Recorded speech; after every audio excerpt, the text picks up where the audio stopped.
Welcome to the Life Stuff 101 podcast, dedicated to sharing stories and insights to inspire you to always make your mental and emotional wellness a top priority. We talk to people who share their personal journeys and experiences, as well as to people who share their professional expertise. And there'll also be other times when we share personal tips and stories, which will hopefully somehow spark that aha moment for you too. Because we all have those moments when we think, I wish I had known that earlier in life. That's what Life Stuff 101 is all about. Our discussion today is for general information purposes and not meant to be specific advice. For personalized support and specific answers to questions you may have, please consult the appropriate medical or mental health care professional. Now here's your host who's on this wild adventure ride of life just like you, and yes, a real life person who's actually slipped on a banana peel along the way. Mental wellness coach and psychotherapist Mio Yokoi.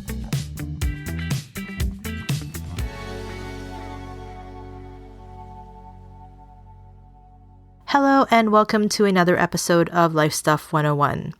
My name is Mio Yokoi. I work as a registered psychotherapist in Toronto, Canada, and also as a coach and supporter to striving, highly sensitive folks everywhere. First and foremost, I hope you and your loved ones are staying safe and in good health.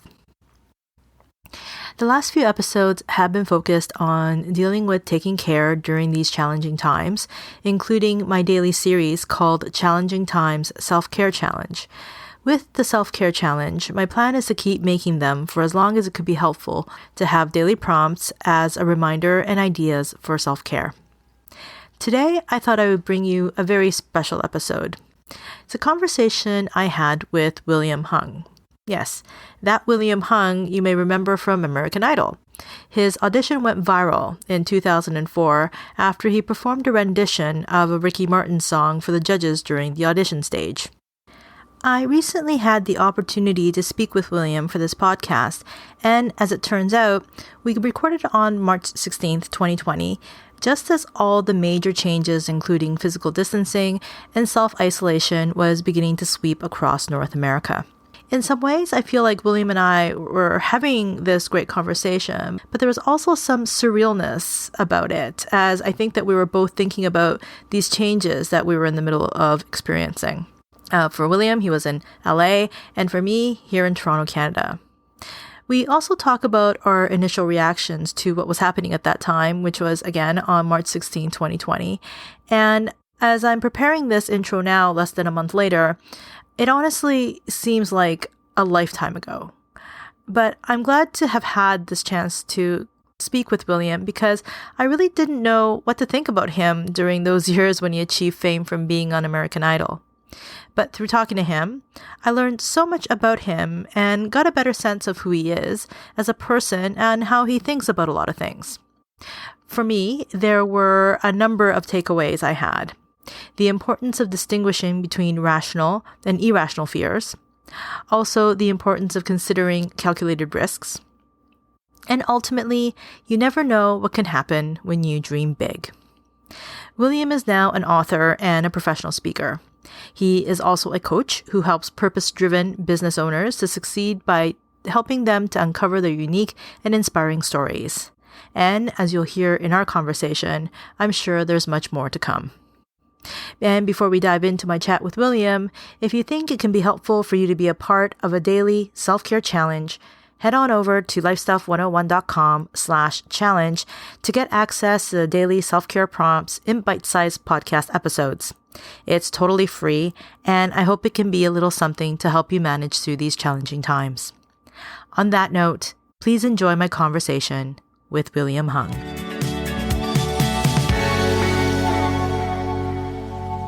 Hey, William, thanks so much for joining me today. Oh, thank you for having me.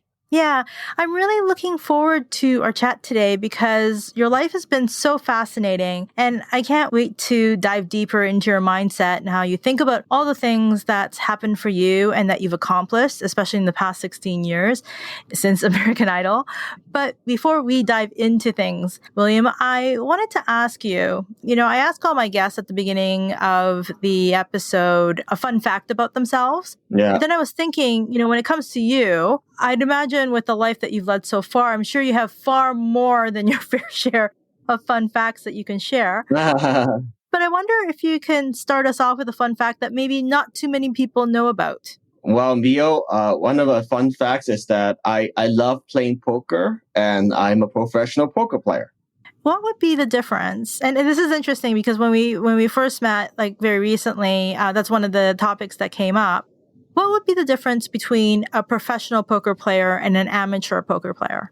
Well, the difference between professional and amateur is that it's just like the name implies. Professional means I take it very seriously. My primary motivation for playing the game is to make money. I see. And are you ranked? Is that part of the how that works as well? No, because unlike other sports where you do have to be the top or the elite, poker is very different because it's all about finding tables where your opponents play worse than you, and then you make money from players that are playing worse than you. It is one of the things that I'm actually fascinated by. I don't understand poker at all, but I actually follow a number of poker players because I think the way that they think about things is very interesting. And so that's partly, one of the things I'm actually looking forward to talking to you about today. But, I would be remiss to not mention that we're recording this conversation just as really it feels like the COVID-19 outbreak is happening here in North America. And as someone who, until most recently, worked at the Public Department of Health, is that right, William? Yeah, Public Health Department, yes. Public Health Department in LA, was it? Yes. Yeah, so I'm curious to know what your take on what is currently happening. Wow, what incredible change. Let's just start off with that. Yeah. Because even a few weeks ago, so as of this recording today is March 16th. Mm-hmm. Yeah, March 16th. Just a couple of weeks ago, the whole coronavirus didn't seem that serious. It's just maybe it's just a problem in China. Maybe just a few cases here and there, maybe nothing crazy will happen. But all of a sudden now is the cases are going up substantially. A bunch of people that live in my Los Angeles neighborhoods have it. It's kind of scary. Yeah.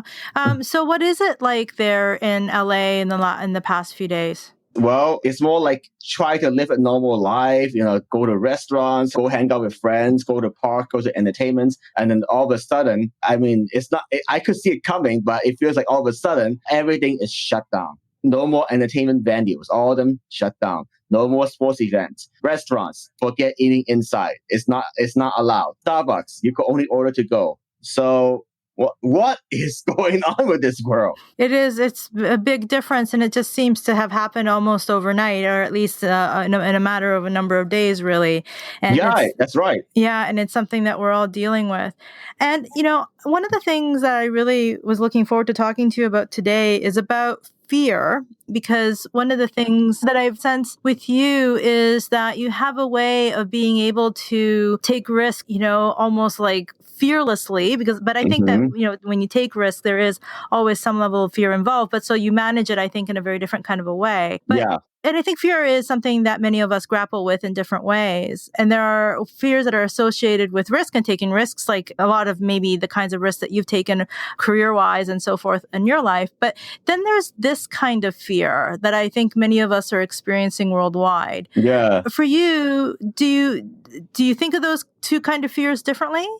Yes, very different. It's something that I definitely sat down and think about the last couple of days, because the fear that I experienced 14, 15 years ago when I auditioned for American Idol, it's just more I want to try, right? I didn't know if I have the talent or not for American Idol or singing or whatever it was.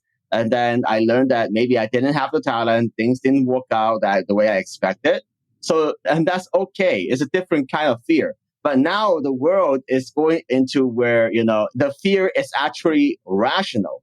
The fear that we have towards this whole coronavirus is something that we should take seriously. We should stay at home as much as possible because there's science behind it. Even for me, I was on the side of being naive. I told people maybe you're just overblowing it. Maybe it's, in a few days, everything was it's not going to be, everything will die down. We'll just go back to normal. But apparently it's not going to be back to normal anytime soon for the next 3 to 6 months. So how long did it take you, do you think, before you started to realize, oh, yes, this is something perhaps larger or more widespread than you had originally thought? Well, I would say that when I saw all the sports events getting canceled, I'm starting to get worried. That's when I started to get like that's when I really started to get worried. And as someone that wants to play poker to make money from poker, when all the casinos are closed, that's when reality sets in. Right. Yeah. And I think that casinos and things like that, something that they've called off within this past few days as well. So, yeah. Yeah, Mhm. yeah. And so when you are dealing with this kind of fear, Mhm. do you feel that you would manage it differently within yourself as opposed to like taking a risk, like going to, like you were saying, that American Idol audition 15, 16 years ago? Like, you look at that as an irrational fear versus what's happening to all of us right now, as a rational fear. Yeah, very different because like in terms of the fear for like things like starting your own business or pursuing a career that's somewhat unconventional, right? Because in my Asian family, people are typically like engineers, doctors, and lawyers. So pursuing something like entertainer or poker player is like that's unacceptable. You can't do that. No, that hasn't been done before.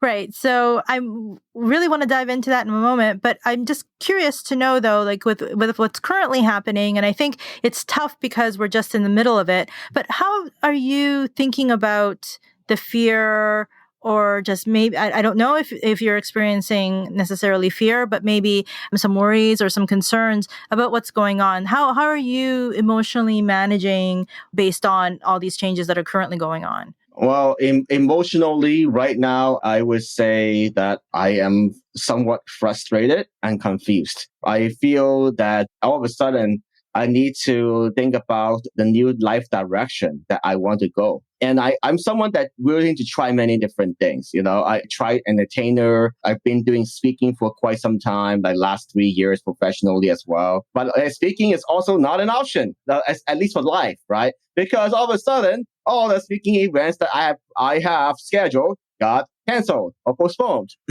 Yeah, so I think that you, even in your unique situation, is dealing with what many people are dealing with right now, which is this idea of the world is all of a sudden turned upside down. Now I have to really think about like not only getting through this particular pandemic, but also like what is my life going to look like?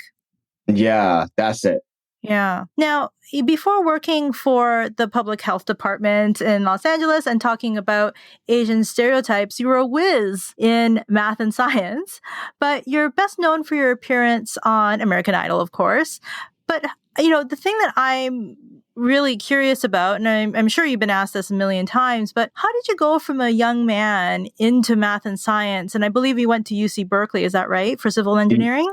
Yes. Yeah. So how did you go from this young man at UC Berkeley who was a civil engineer, or at least training to be one, to auditioning for American Idol? Like, what was it inside? What was it inside of you that, and you actually also talked about your parents too, Yeah. of like maybe having certain expectations of you, but it's such a two different worlds. And I'm curious to know, like, what was it in you, or how you were thinking about it, or how you were feeling about, I guess I'm just trying to understand like what it was that What got drove me you. into it? Sure, of course, of course.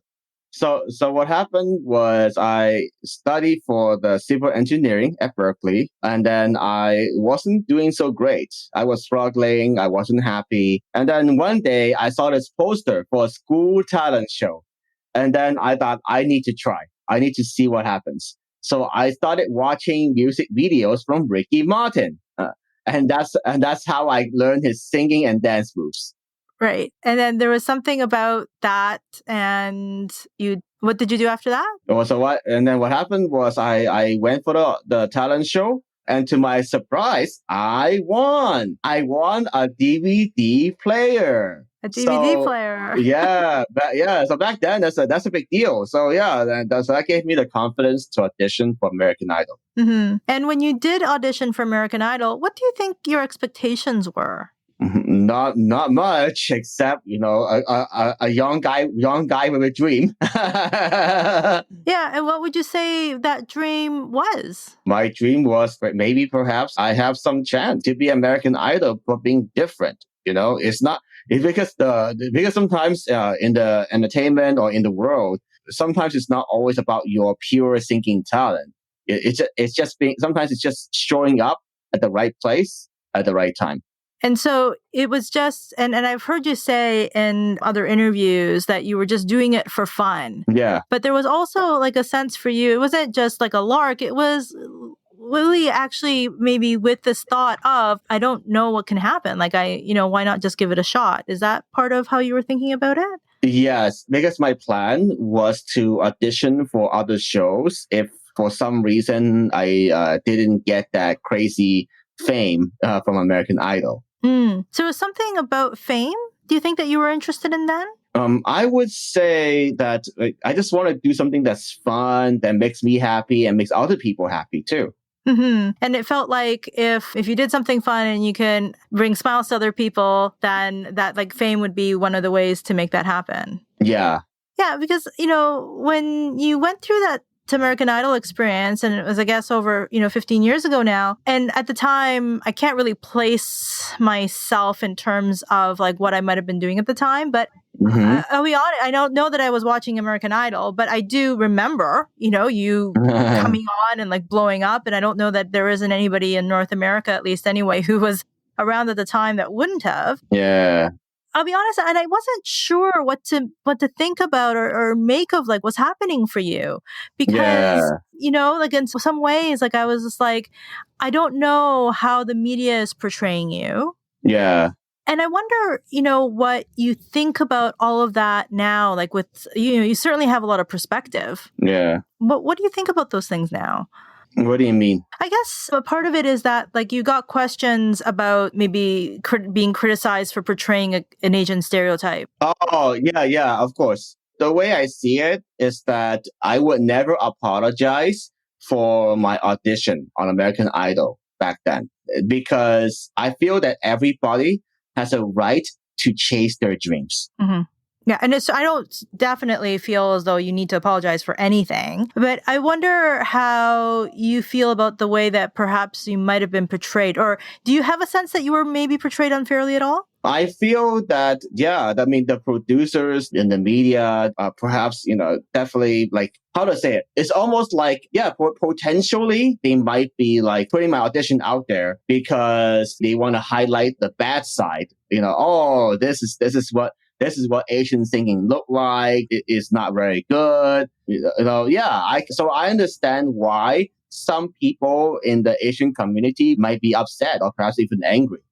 But I also wonder though, like I don't think that should be targeted toward you. Yeah. Oh, and hopefully it hasn't been. I wonder if, again, like with perspective, do you feel as though there was some level of maybe like exploitation or something like that on the part of like the producers or anything like that? Well, it's very hard to read the minds of the producers when they chose to showcase my audition. But yeah, I would think potentially, I would say because for better or for worse, the goal for any show or any business is to make money. So they want to choose some content where it's going to be different. It has a chance to go viral. So, but I don't even want to think about that, because looking back at my whole life, not just right now, but whole life, I wouldn't be where I am today without it. Yeah, but absolutely. To your credit, you took, I think, it feels like the opportunities that worked for you, that came alongside that. Exactly. Yeah, and then it's created a life for you that you would otherwise never would have been able to have. Yeah. And, I've been watching because I really wanted to get a sense of you before, we got on the chat today. And I watched some previous interviews that you've done and also your TED Talks, which were really great. Oh, thank you. So one of the things that you talk about is your mom telling you that it's okay to fail. Yeah. So first of all, although I'll be honest, like, having Asian parents myself, like my parents were kind of similar that way. Like they were like, go out and be yourself is more their message than Yeah. engineer, doctor, that kind of thing. But it sounds like you actually kind of had a little bit of both. I mean, it sounds like maybe your parents did maybe have an expectation that you pursue something like engineering or something like that, but also had this attitude about failing being okay, which is, not really that typical, right, of Asian families. And I wonder how that might have shaped or how like your parents may have influenced your attitude. Well, my parents, I would say particularly my mom, because she spent the most time with me during my childhood. She was never the one to put a lot of pressure on me to get good grades in school. She just wants me to be happy and do good in life. But she wants me to work hard. She wants me to try my best. But she's not the one that says, oh, you have to get rank 1 in your next test in Hong Kong. Right. And I think that that's such a big difference, right? That sometimes we think about things as like either or. And it's great to know that perhaps some of the way in which you grew up was that not only, is it okay to try and fail, but it's also important that you try. The important part is that you try. Exactly. Exactly. Rather than to not do anything at all or just to do things just because you're supposed to. Yeah.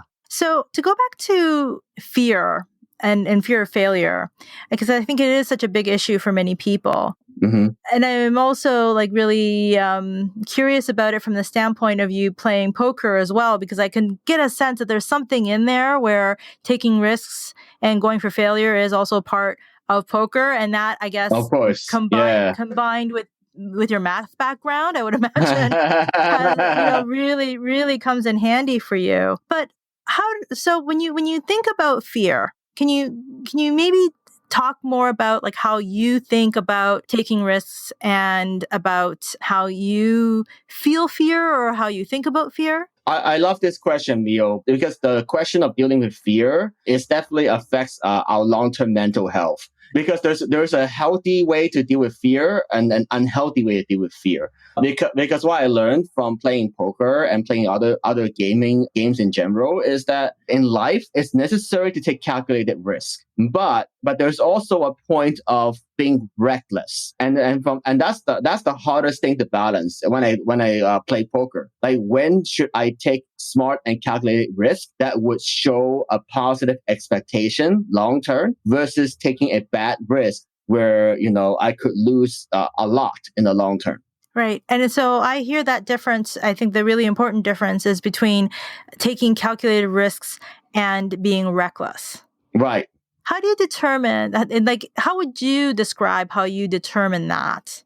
Well, I would share a few like practical examples that happened in my life. The first one obviously was the American Idol experience. So I had a choice, right? The producers showcased my audition, got all these reactions, but I had a choice whether I want to pursue the entertainment career or not. But my conclusion was that I felt like, it was a once in a lifetime opportunity.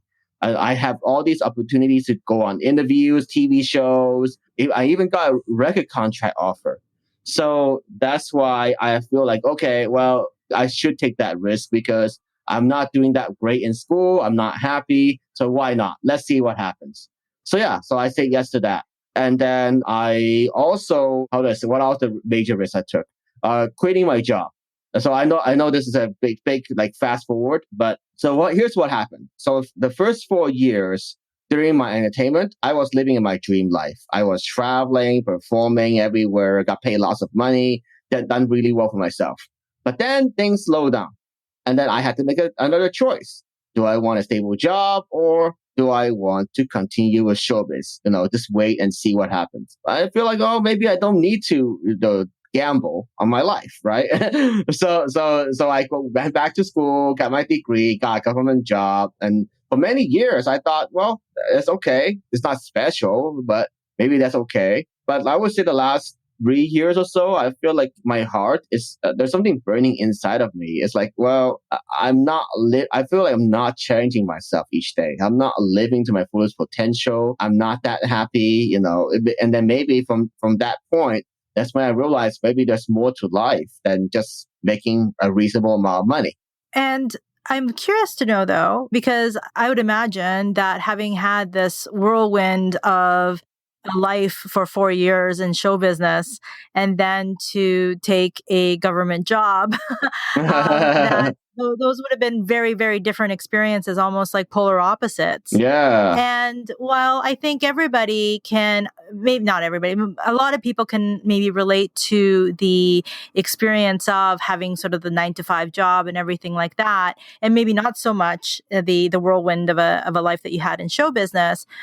What would you say are maybe a couple of like key takeaways that you could say that you can get from both experiences? Like, so both having had all these opportunities and meeting all these people and traveling all over the world, as well as having maybe the stability and the 9 to 5 and the consistency. Well, I think the biggest takeaway is that you always need to create a system for yourself to hold yourself accountable. It takes personal responsibility for your own progress in life. And I appreciate that even though the government job might not be my dream job, I still appreciate how, they have many systems in place and how I create even more systems to help manage the workload I had to handle. And what I learned from that is that, as an entrepreneur, as in life, we definitely need to have systems to manage ourselves, whether it's for making money for our business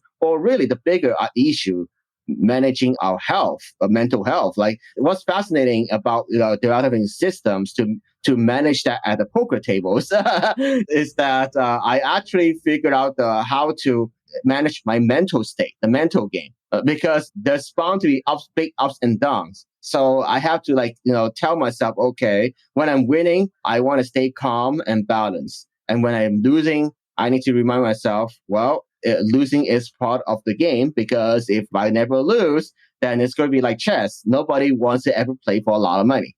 So I'm fascinated by systems thinkers. And so it sounds like part of the way in which you think is that based on the different experiences that you've had in life, the way in which your brain works in a way of like you're looking for systems or the way in which things work all the time. Would that be accurate? Yes. So I'm curious to know, because I think that, like sometimes I think a good number of us, like we can just go through life thinking it's like, okay, I'm just needing to get things done, or, this is what I'm doing. These are my tasks for the day or whatever it is. But there isn't really a system that's included in that, or that's a part of that. Right. So for yourself, do you think that it's something that you intentionally develop, or do you think that it's just the way that you naturally think in that way? Oh, it's not natural, Mio. So like one of the new habits I implemented is like a consistent morning routine, and that's something I only done maybe the last 2 to 3 months, and I'm so glad I did it, because my morning routine consists of waking up, drinking water, meditate, journal, have breakfast, exercise, then take a shower, and then move on to everything else in my day. And what has that particular routine or system, how has that benefited you? The biggest benefit is that I am much more calm despite the whole uncertainty around the world. I feel like I have more productive thought. Like now that everything feels like it's coming to a halt, I'm already starting to think about the new possibilities of, things like virtual summits, online meetings, digital products, online poker. Find a way to mitigate handle the current situation instead of being stuck and feel like hopeless. Right. By having those systems in place, perhaps what it allows your mind to do is to, especially through maybe the movement and making sure that you're drinking water, adequate enough water, but also the meditation, is it allows maybe some sense of consistency, but also some maybe calm within yourself, which allows you to maybe think outside of just how you may be feeling about what's going on in the moment. That's right. Yeah. And it's one of the things it's definitely that is recommended during times of uncertainty is to be able to have routines and to make sure to try to keep them up, because we try to control the things that at least we can control. Yeah. Yeah. So one of the questions I actually had for you when we were setting up this chat was why you were open to speaking with me for this podcast. And you mentioned that you care deeply about helping to improve people's mental health. Can you talk more about that? Yeah, absolutely. Because I feel like even though I don't have like long-term depressions or anything major in terms of like mental health issues, I definitely gone through some long depressions. Because I remember, I would say maybe like 5, 6 years ago, after my second marriage and divorce, I was on this like 6 month depression where I didn't want to do anything in life except clock in, clock out, play video games, waste my life. I went through that. And I don't ever want to go back to that again. And at that time, was there anything that you did that helped you get through that time? Or was it that it was time and just you dealing that helped? I think what helped was how one of my friends reminded me of my success towards early 2017. She and I had a chat together about like reflecting on my life. And then from that conversation, I learned about that perhaps I can leverage how I'm known, that people believe that I'm known to inspire people, right? So, and the whole first album, Inspiration, it did really well. It sold like over 250,000 copies. So she reminded me of all those things. And then that helped me give me a new perspective that perhaps I can share my stories, my journey, the 15-year journey of what I went through and what people can learn from that. So you were inspired by your own story. Well, but you had to. Yeah, but I had to. But my friend helped me. Yeah, right. My friend helped me. Yeah. Yeah, and it's such an important thing because to have trusted people in your life, because not all people are going to be the people that will be that supportive or that trustworthy, or loyal. Right. And so it sounds like you have a wonderful friend who helped you remind you that of all the things that you have accomplished and done. Right. And was it then, do you think, that you had, because my sense is that, impacting and inspiring people is something that's really quite important for you.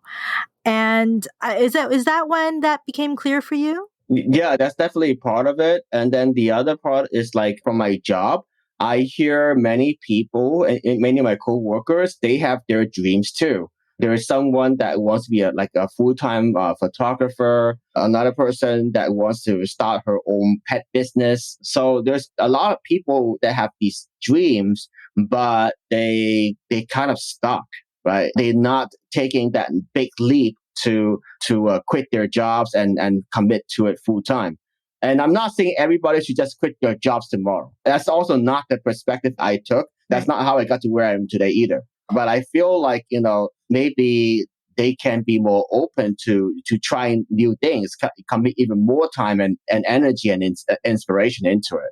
Right. So that would be that difference that you talked about earlier between calculated risk and being reckless, right? Just quitting your job without a plan or having done some legwork beforehand, that might be reckless. Exactly. Versus taking a calculated risk might be sitting down and maybe making a plan and getting a sense of how that can look like. Right. I mean, for a lot of people nowadays, I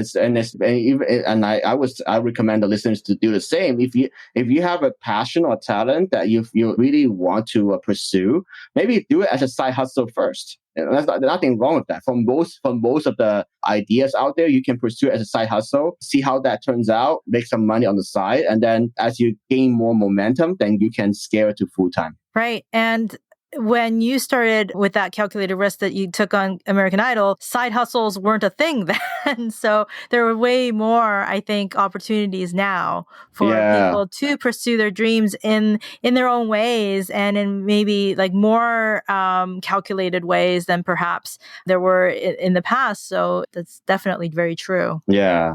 And, you mentioned, like I mentioned, I had been listening to a lot of the different things that you've done over time, other talks about working with coaches and mentors. Yes. And I'm wondering what are some of the most valuable things you might have learned from them? Well, one of the most valuable lessons I learned from the coach I'm working with, her name is Louisa Joe. She's the creator for Employee to Entrepreneur.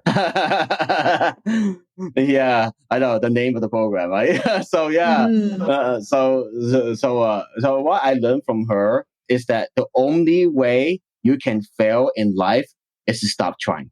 Mm. That's an incredible thing to learn, but in some ways I feel like that's something that you have always known. Well, it's just because we know it. It doesn't mean it's easy to do. It's so Mhm. true. Yeah, right. Like we discussed earlier, the whole world, the whole uncertainty. Like, it's like, wow, how are we going to even support ourselves and keep the lights on? No, it's so true. And it's the thing that you just said, which was that just because something seems simple doesn't necessarily mean that it's easy, right? Yeah, And there's so many things that we know rationally in ourselves, but it doesn't necessarily mean that it's easy to be able to do those things or to make them real yeah, or to act on them. yep. So do you find that having a coach is one of the things that helps you to be able to do that? Yeah, absolutely. I find it very helpful to have someone that you can trust, someone that's definitely going to be in your corner. She's a tough coach. Because the reason I chose her is because I have friends that work with her, and has done really well with their online coaching businesses. So yeah, that's the direction I'm planning to go as well. With storytelling, with communication, finding your voice. So yeah, it's not easy, but she definitely like sometimes give us the tough love. But you need that kind of person in your life. Mm. So you mentioned that she can be tough. Yes. How has it been tough for you, do you think? For me, everybody's situation is different. But for me, I think the biggest conflict was, and maybe it'll go away, who knows? But I would say I started working with her maybe like last year, July, and then up to now. And the biggest conflict I have is within myself. I'm always a big believer of taking responsibility for my own progress. I walk the talk. Okay. I feel like my conflict is that I don't know what kind of life I want to create just yet. Yeah. I want the freedom. I want the flexibility. Ideally, I want to be like people that just get a bunch of money flowing in from online courses, from sponsors, from affiliates and whatnot. But, I haven't really thought about the true impact that I wanted to make at the time. Mm. And now I'm starting to get more clarity after, the 6 or 8 months, but I still debating in my heart. It's like, okay, well, do I want to go all in on what I'm doing with the online coaching? Do I want to go all in on poker when I know that perhaps, with the tanking economy that, people are going to have, there's going to be less recreational players. It's going to be less discretionary spending. Yes. So a lot of question marks, but now I'll definitely continue to try, and that's all we can do, Mhm. right? Because there's no magic answer. Nobody can give me the perfect answer. Oh, William, you should do this tomorrow, and everything will be just fine. Right. So I'm actually just thinking that was there something that was happening for you last year where you did decide? So you said that you started working with your coach in July of last year or so. Yeah. Was there something at the time that was percolating for you or happening for you where you felt like, okay, like I need to start working with someone or I need to get something going for myself? Oh, definitely. So what motivated me to work with her was because I felt like my speaking business is not doing that great. I got like 4 paid keynotes, that last year. But even that, it's not that easy. Right? It's not like, I'm speaking like hundreds of times, like making like millions of dollars. It hasn't been easy. And then I thought to myself, because the hard part that people don't see is all the marketing you have to do, all the cold calls and marketing you have to do to persuade people to let you, speak on stage, convince them of your value. Nothing is easy. There's nothing easy out there. But I think like, okay, well, if I'm going to put in the time and effort, why not create something that's more scalable? Why not create something that has a bigger impact? Why not start from a place of just one person at a time, like changing their lives for the better. Can you talk a bit more? Because one of the things that I'm really fascinated by is sort of like behind the curtain kind of stuff is like you were just talking about how being a speaker isn't just about showing up to a speaking gig Right. and speaking. Like there's more to it than that. So it sounds like there's a lot of pitching, there's a lot of marketing, there's a lot of, can you talk more about like what's involved in what it's like to have a speaking business? Oh, yeah, absolutely. So the part that people might not know is that just because you have a great speech doesn't mean that you're going to get paid tens or $20,000 easily. It just doesn't work that way. Because one of my misconceptions was that, maybe I can be the world championship of public speaking and then the money will start flowing in. It sounds very naive, and it is. But I always thought that, maybe there's meritocracy, right? Like, based on merit, you are the best speaker. Therefore, you deserve to get paid $25,000 a speech or $50,000 a speech. But it doesn't work that way. The people that's getting paid that kind of amount will be people like Tony Robbins or Dean Graziosi, and most of us are not them. So how do we even break that front door? And the way to do it is not to really it's not to market yourself as the best speaker. It's to have a conversation about what problem can you solve and what value can you bring to the event organizer. How do you think it was that you were able to figure that out? Through lots of trial and error. Yeah. And investing in a bunch of other coaching programs. Yeah. So there was, when you maybe entered into it, that belief that, well, through merit, if I have enough on my resume, if I have a good enough speech, and if I'm a good enough speaker, that in itself will have me succeed. But what you realize over time and through your experience was that there was more than that. There's like a whole package that's involved, or like almost like a branding that's necessary as well. Oh, absolutely. I mean, the hardest part is building the trust. That's the biggest barrier. So even though I put in the effort to do the marketing, talk to the organizers, to get myself on stage, it's so hard to build that trust because in terms of the professional speaking, I am still a relative stranger compared to other people that's been doing it for the last 5 to 10 years. And so it's very hard to break through that noise or that gate. And then there's also people that's been doing it for a long time. There's a bunch of speakers bureaus competing for their attention. So yeah, that's why it's very challenging. Mm-hmm. And so I wonder what your mindset has been for you to be. So I guess you had that situation of, okay, like I'm going to do it. And now that I'm doing it, I'm learning that there's more to it than I had originally thought. Mm-hmm. It sounds like there's a lot of work.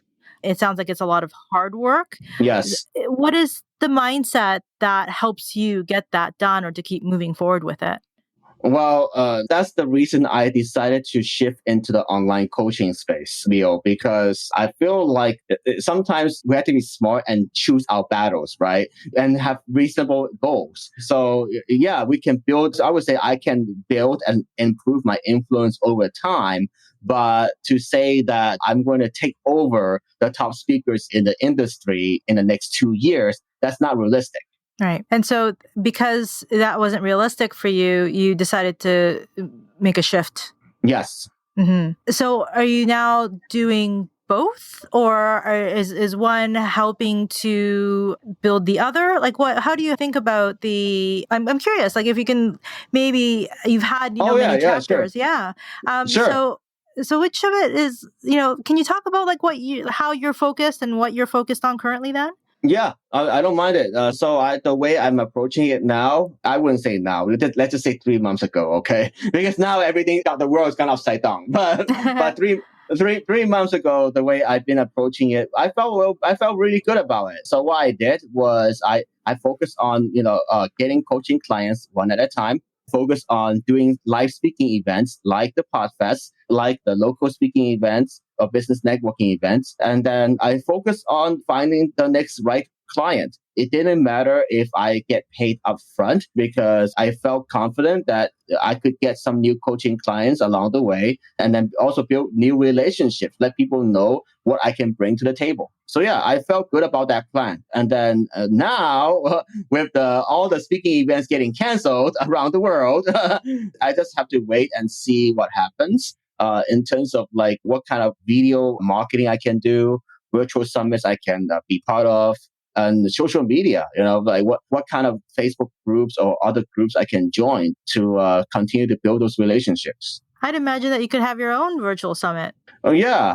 That's totally a possibility. Mm-hmm. How do you think the people that your mentees or the people that you coach, how do you think they would describe the way that you are as a coach?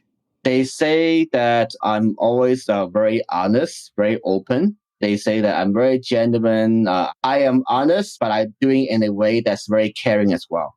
That's great. I wonder if I can ask you something that I, was just really thinking about as we were chatting, because one of the things that we talked about when we first started was about managing fear and mindset while, the world right now is going through a very challenging, difficult, unprecedented thing. But, in some ways, you went through your own unprecedented thing for 4 years in show business.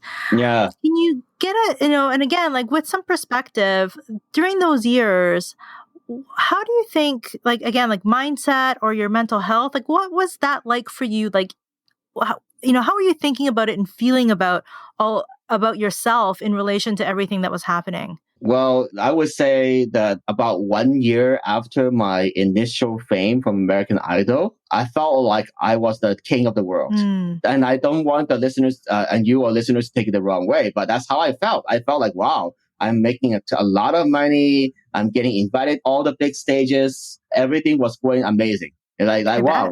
Yeah. Yeah. So it felt good, I bet. Yeah. Absolutely. But of course, I knew that could not last forever. So that's how I look at it. So at that year point where you're like, my goodness, this is everything and more that I had possibly could have imagined. Yeah. There was still a part of you that was just like, well, this is just what it is right now. Yeah. Yeah. Yeah. I wonder why that was. Because I learned that from the other entertainers that usually their career don't get to last for a lifetime. They have, in fact, most of them have very short life cycles. Like there's only a short period where like, oh my God, this is the number one album. Everybody is worshiping him or her. I noticed that trend in Hong Kong to be true. And it's definitely true everywhere else as well, because not everybody can last for a long time. There are people who still last a long time, but very, very few. So in a way, I hate to put it this way, but I always prepare for the worst and hope for the best. So that's, I think, where your math, the calculated risk parts come in, right? Like, yeah. rather than to count on yourself that you're going to be the 0.1%. Like if you did very, very well on the one hand or this one situation, then, to take it for what it is. But year one, though, like you were saying, like that felt really, really good. But you still had a number of years after that. Yeah. That you were still in show business.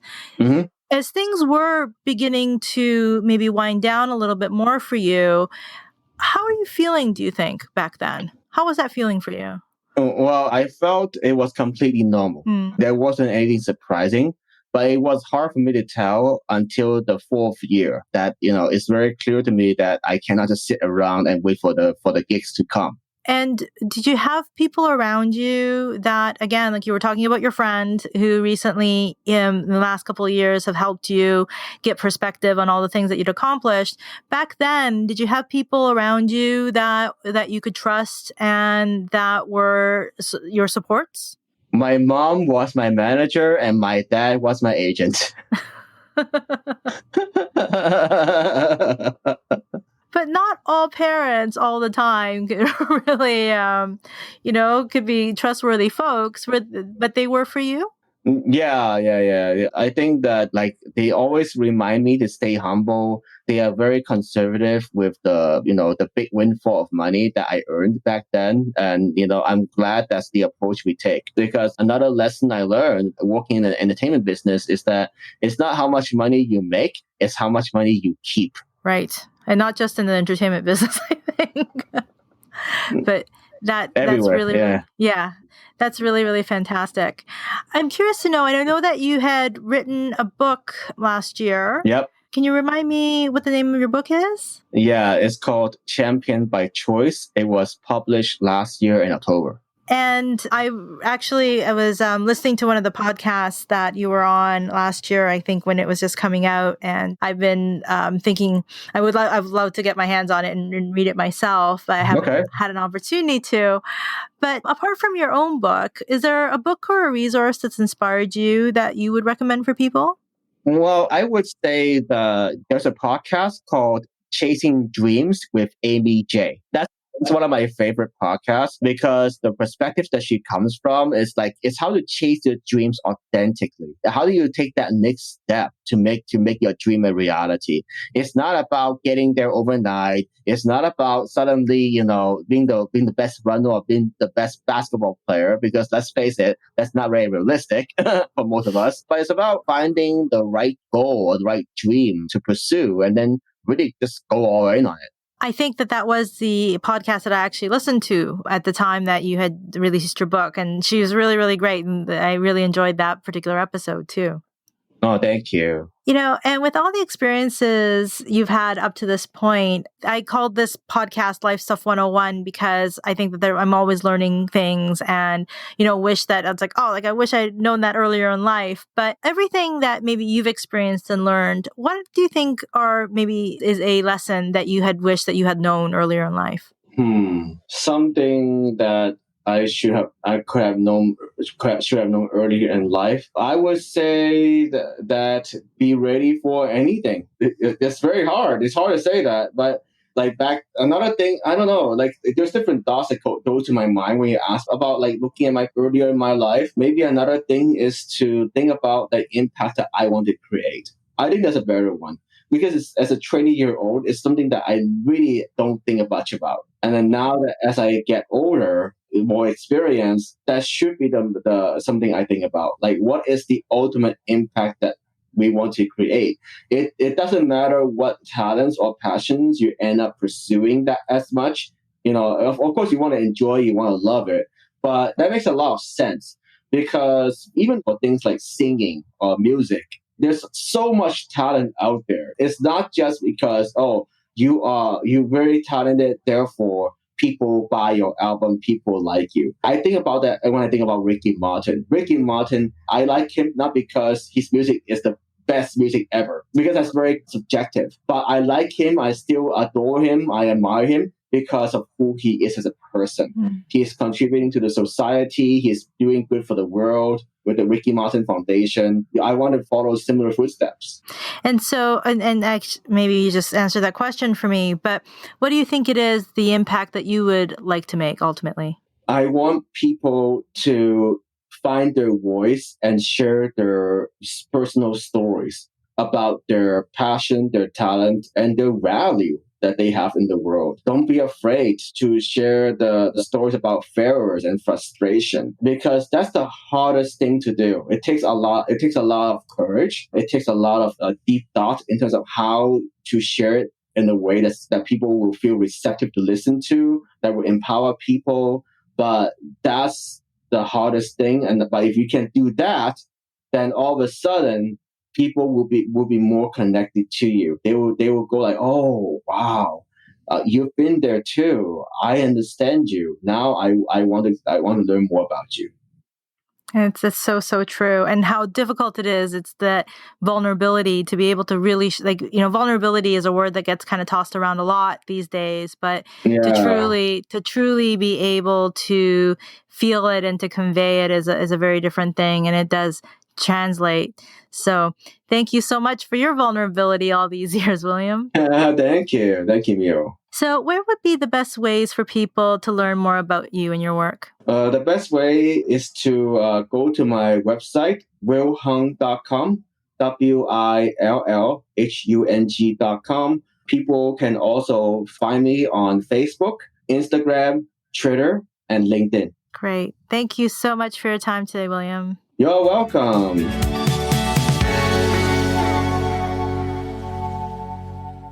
My thanks again to William, and I hope you not only enjoyed our discussion, but hopefully you learned more about who William is. I'm very grateful to him for his time and the great conversation.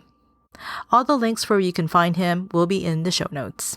And before I sign off for today, if you haven't already, please subscribe wherever you listen to your podcasts, and if you'd be so kind, please leave a review. Again, if having daily self-care prompts can be helpful for you at this time, please head on over to lifestuff101.com/challenge to get started on getting those daily prompts by listening to mini challenge episodes. Thank you so much for joining me today. Until next time, please stay safe and in good health wherever you are in the world, and I'll be speaking with you again either on the next full episode of Life Stuff 101 or in one of the Challenging Times Self-Care Challenge episodes real soon. Thank you for listening to today's episode of Life Stuff 101. If you haven't already, please subscribe so that you'll be among the first to be notified when new episodes are released. Always be sure to check out lifestuff101.com for show notes and to be a member of Mio's Miracle Mob. Because as the wise modern-day philosopher John Bon Jovi once said, miracles happen every day. Change your perception of what a miracle is, and you'll see them all around you.